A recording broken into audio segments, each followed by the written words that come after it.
Year 10, I just wanted to do you a quick video since I couldn't be there today to run you through some of the tips and hints that I've got for you in completing this assignment. The first and most important thing I'll talk to you about is going back and answering the task sheet. Your task sheet has a research booklet on it, but the most important part of the task sheet is the question. Make sure that you are answering the question. Contrast and compare the features of the systems of government in Japan or India with Australia, including ports, the two systems, their political structures, constitutions, how the constitutions are changed, how the country's elections are run, the separation of powers, and the court structures. There's an informative essay element to it, but ultimately you're being asked to commentate on the fairness of the two systems, and there is some scope for a persuasive argument in your analysis. Then you need to refer to this. You're looking down this A column because that's what you're shooting for, okay? You're going to get 4 marks. You're going to get a knowledge and understanding mark, a questioning and research mark, an analysis and interpreting mark, and a communication mark. It's very simple. Knowledge and understanding is how well you know the two systems, how well you can describe to me what happens in Australia and what happens in India or Japan, how their two legal systems work. If you then go into the next part of analysing the range of factors that influence those legal systems, so why are they the way they are, you would need to maybe reference a little bit about the Federation of Australia in 1900 and why there's a division of powers. You would need to talk about World War II and why there's a separation of powers in Japan and how they're heavily influenced by the Westminster system and the westernisation of modern democracies. You know, that is something you can touch on if you want to get an A plus in the discerning analysis part. But the key there is showing me that you understand how the systems work and talking to me about why they have what they have. So when you're talking about the separation of powers, you're talking about things like, well, we have a separation of powers because we don't want one person getting in control and running a dictatorship. A democracy is supposed to be where people get a say and people's human rights and freedoms need to be protected under the system. And this system has this safeguard in place to protect that and make sure that that happens. So you're explaining how the system works, so why we have a court system, why we have a referendum to change the constitution. You're explaining how the referendum works and why we have to have a referendum, because you don't want to make the constitution so easy to change because then that waters down the protections that are in there, that sort of stuff. The questioning and research mark is going to come from your research booklet and from your footnotes and referencing.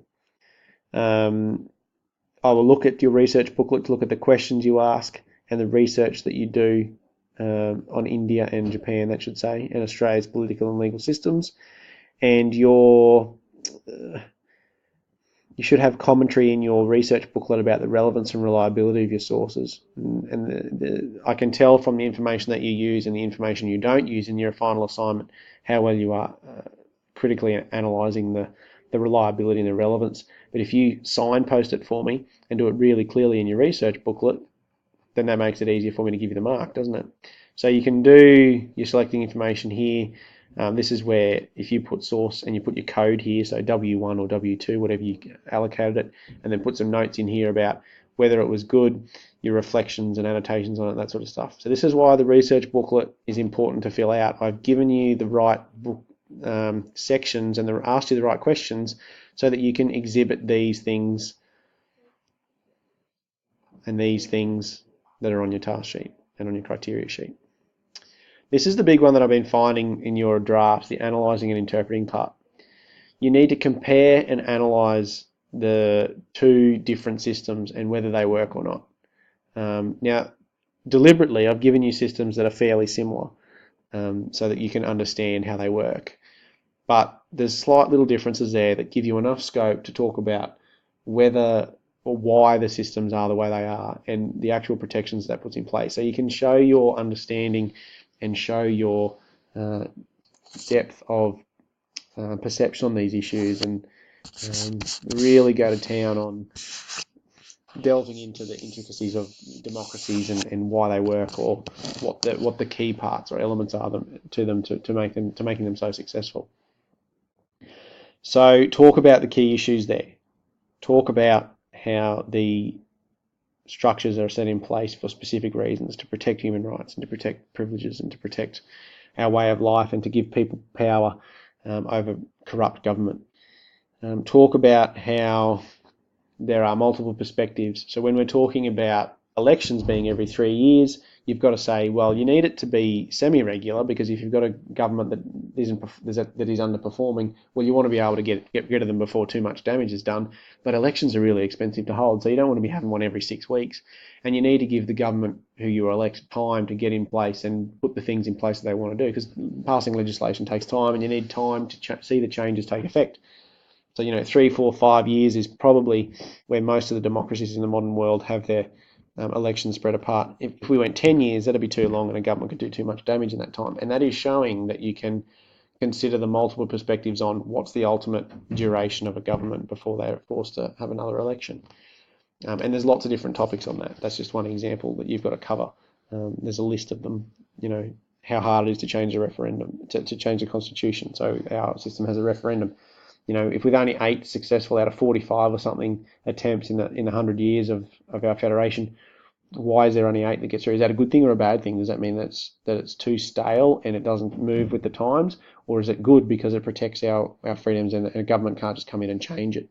So that's where you can show that you can discern or consider those multiple perspectives,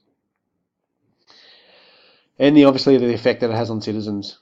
Is a big part of it. So you're not just telling me this is what the system does. They have a diet and they have these 3 sections and they have a separation of powers, but why do they have a separation of powers? Go into the reasoning behind it. And of course, the last section is communication, development and purposeful analysis of evidence-based arguments. So this is your language, and also where I give you a mark on how well it reads and how well it flows.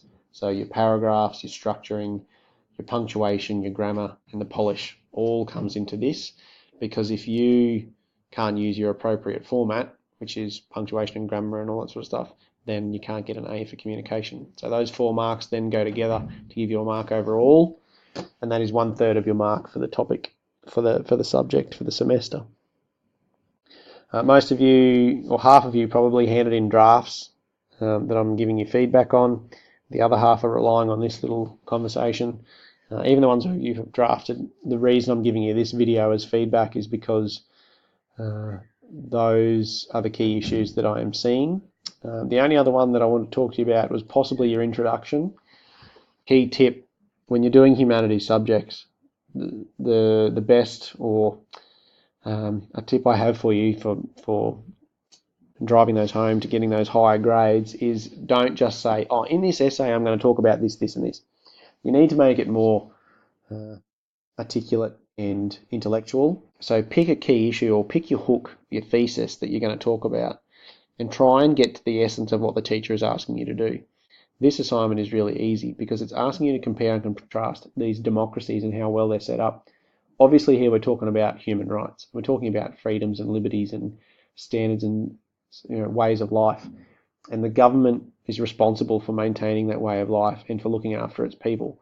So your introduction can talk about that, essentially, democracies, what they are, what they're designed to do, and then which ones are the most successful. And say 2 of the most successful ones in the modern era are Australia and Japan. They do it this way, and then you can go into your analysis of it, rather than saying, oh, this essay is going to analyse these 2 countries. Yep, great, you are, that is right, you're going to do that, and you're not wrong, but I think you can put a little bit more thought into it, and a little bit more creativity, a little bit more flair to drive home to your teacher that you're very bright and you're highly capable, and 10 years of education has gotten you somewhere. So can you please have a think about that? Here's an example for you. India and Australia have different factors that shape their respective systems of government, some of which are similar and some are different. These are present in the system themselves, constitutional values, the way in which the constitution can be changed, how elections are run, the separation of powers. These similarities and differences, as vast or minor as they may be, determine the effectiveness of both governments and factors such as stopping corruption, pleasing the people, and the progression with the changing times. And then you would need another sentence linking you into your first paragraph. This all started in Australia in 1901. And then you've got a link into your first paragraph, which is about the values and freedoms in Australia. Or your first sentence, you're linking their sentence there could be. But obviously all this comes from the values that shape the society, because the systems are reflections on their people's values. And this is no